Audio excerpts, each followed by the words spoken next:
Hello বন্ধুরা, দেখো কত বেলা হয়েছে। আজকে সকালে উঠতেই পারিনি। ছেলের আমার দুজনেরই শরীর খুব খারাপ।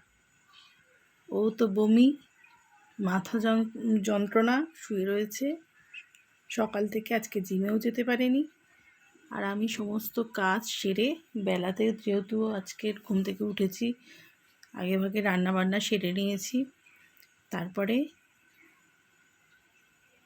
এখন একটু কবিতায় চোখ বোলালাম।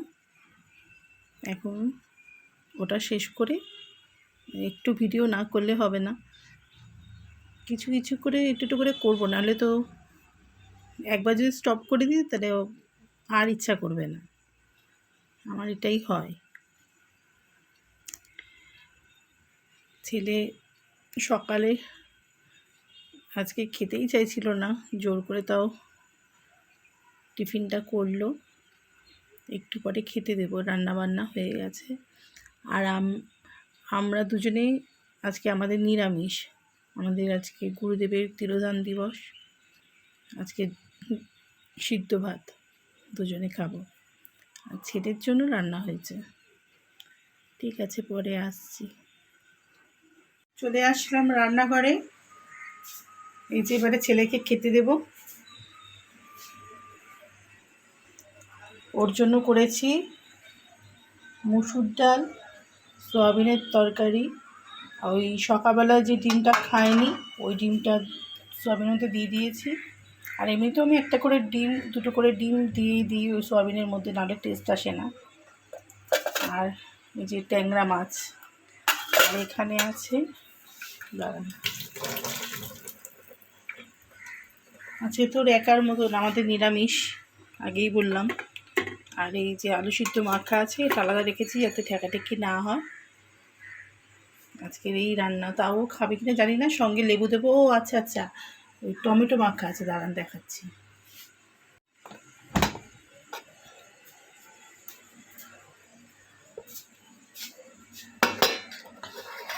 এই যে টমেটো মাখা, এটা মেখে আর ফ্রিজে রেখে দিয়েছিলাম, ঠান্ডা ঠান্ডা ভালো লাগবে বলে। দারুণ লাগে এটা, দারুণ। এর মধ্যে একটু লেবু দিতে হয় আর ধনেপাতা দিতে হয়। আমি আজকের করেছি, ধনেপাতাটা ইচ্ছা করে দিইনি, কারণ ওর যেহেতু শরীরটা সকাল থেকে ভালো না, ধনেপাতা দিইনি। ওই জন্য ধনেপাতা আছে, দিইনি। এটাকে আরও সুন্দর করে মাখতে হয়, যদি ওর মুখে রুচিটা ফেরে, ওই জন্য মেখে রেখে দিয়েছি। এটা আমি এই বাড়িতে এসে শিখেছি, টমেটো মাখা। আমিও অনেক কিছু খাই না, মানে অনেক কিছু, আরও অনেক কিছু খেতাম না, এটা ওটা।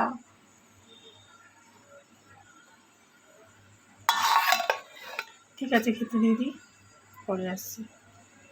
তখন তোমাদের বলছিলাম দিয়ে দেখি খাবে কি না, খেতে চাইছে না।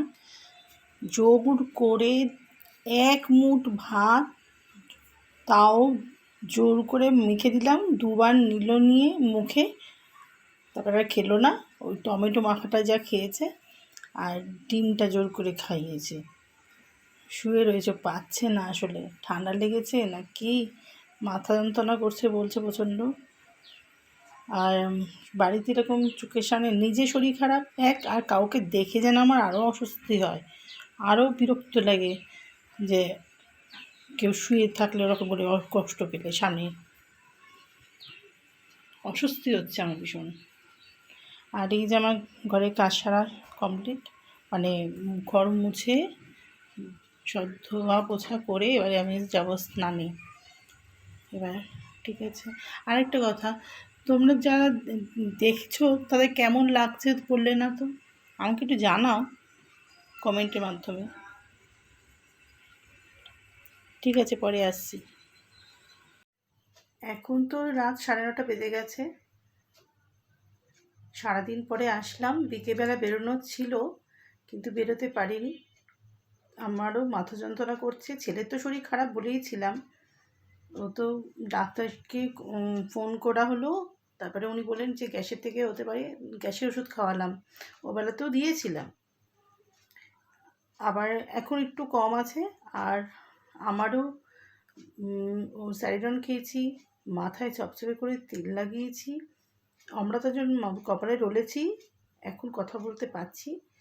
কেননা ভিডিওটা শেষ করতে হবে, প্রতিদিন নাকি ভিডিও দিতে হয়। আমি তো অত বুঝি না, সিস্টেম বুঝি না, কী করব, কার কাছে জানবো। শুরু যখন করেছি একটু একটু করে করি। আর কথা, সবথেকে বড় কথা, নিজের সাথে নিজে কথা বলতে ভালোই লাগছে। এখানে তো কথা না বলতে বলতে এত কথা জমে গেছে, এত কথা, কথা বলার লোক কম আর শোনার লোক তো নেই।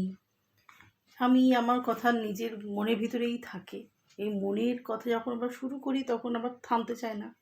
এটা বেশ ভালো হয়েছে। যারা আমার মতন বেরো না, বাড়িতেই থাকো, তারা এরকম ভিডিও করবে আর বকবক করবে, দেবে, ভালোই টাইম পাস করবে। অন্তত নিজের কথা তো নিজের সাথে তো কথা বলতে পারবে।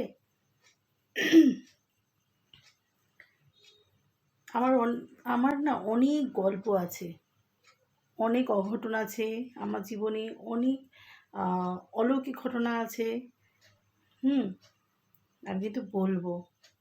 এতকাল আমি ভাবলাম মাঝে মাঝে আমার সুন্দর সুন্দর গল্প শোনাবো, কিন্তু আর ইচ্ছা হচ্ছে না। কিন্তু যেভাবে কেউ কিছু নীরব হয়ে সবাই দেখছে, আমি তাতেই খুশি। 10জন দেখলেও আমি খুশি, কিন্তু কিছু তো বলো। যারা সুপ্রিয়াকে চেনো তারা অন্তত কিছু বলো। আমি তো জানি না কে দেখছে কে দেখছে না।